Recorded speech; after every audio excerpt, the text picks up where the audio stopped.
James VI and First died in 1625, and his second son, Charles I, succeeded him as King of England, Scotland and Ireland. Right from the start, he was distrusted by the people on account of his marriage to Henrietta Maria, the Catholic Princess of France, and their suspicions were confirmed by his disastrous intervention at the siege of La Rochelle to free French Protestant Huguenots in 1627.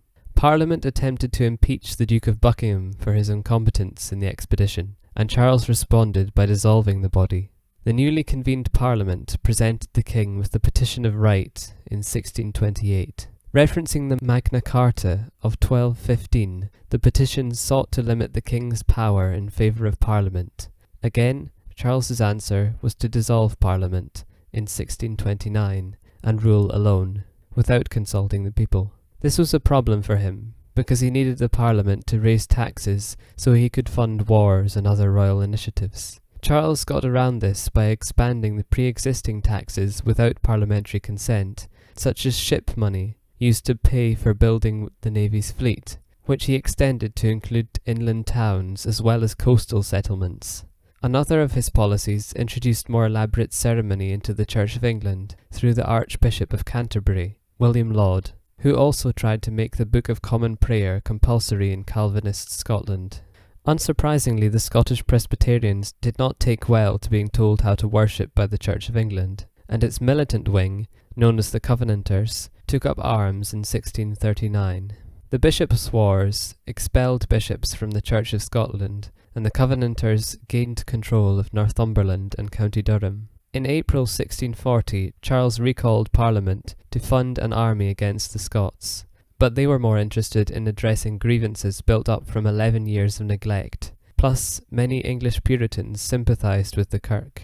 After 3 weeks, this was, predictably, dismissed without results, and when Charles tried again in November of the same year, the Parliament passed legislation that it could no longer be dissolved at will by the king.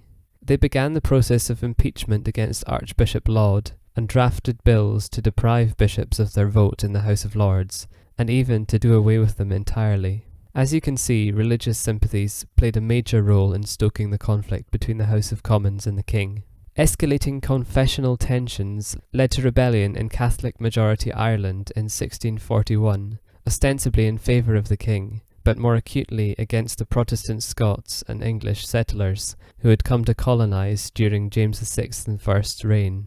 This ostensible throwing off of Scottish Protestant overlords in the name of Charles I was really part of a wider struggle for self-determination.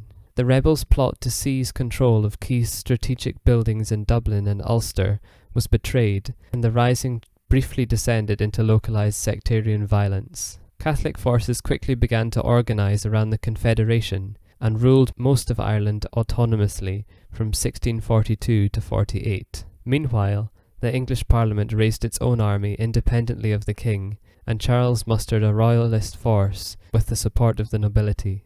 In January of 1642 he marched to Parliament with 400 troops to arrest 5 MPs on the charge of treason. His intentions were thwarted. The parliamentarians were gone. The First English Civil War was fought between the Royalists, known as the Cavaliers, and the Parliamentarians, known as the Roundheads. They could be distinguished in appearance by the Cavaliers' flowing locks versus the Roundheads' neatly cropped hairstyles. The Cavaliers painted themselves as chivalrous heroes, embodied in the figures such as Rupert of the Rhine, the third son of Frederick V of the Palatinate, and James VI and I's grandson. Not all nobles automatically sided with the king, however, as the Earl of Essex and later Sir Thomas Fairfax commanded the parliamentarian forces. Religious division had a large part to play in people's sympathy towards either side in the conflict. The Puritans, although only comprising about a third of the Parliament, led the moral charge against the king, and the Scottish Presbyterians, who had forced the abdication of a monarch they took issue with in Mary Queen of Scots, allied themselves with the Roundheads against the Cavaliers. Hardline supporters of the Church of England were likely to support the Royalists, as were Catholics, who saw them as more tolerant of their religion than the partisan Puritans in Parliament. Geographically, England was strongly divided between the pro-Parliament south and east versus the Royalist northwest. London was a parliamentarian stronghold, which is why Charles had to base himself at Oxford during the war. There was no censorship in this period of political anarchy, and an equivalent pamphleteering war broke out that saw the publication of radical ideas, such as the Levellers' vision for universal suffrage. The pacifist Quakers also emerged at this time, who thought that Christ could speak through any of the faithful, not just ordained clergy. Royalist gains in the early part of the war were reversed by Scottish intervention on behalf of the parliamentarians at Marston Moor in 1644, and Oliver Cromwell's professional New Model Army, which defeated the Royalist army at Naseby in 1645. Newark-on-Trent, the last Royalist stronghold, surrendered in 1646, and Charles I gave himself up to the Scottish Covenanters, who handed him over to the English. The Scots sought to take advantage of the power vacuum left by a humiliated monarch, however, and secretly made a pact with the king to restore him to the throne if he would restructure the Church of England along Presbyterian lines within 3 years, known as the Engagement. A Scottish invasion of England ensued, which was defeated by Cromwell at Preston in 1648. Its leaders were executed, and thousands of captured troops were sold into indentured labour in the New World. King Charles was put on trial for tyranny, treason and murder in January of 1649 by the authority of the Rump Parliament, which had been purged of all royalists.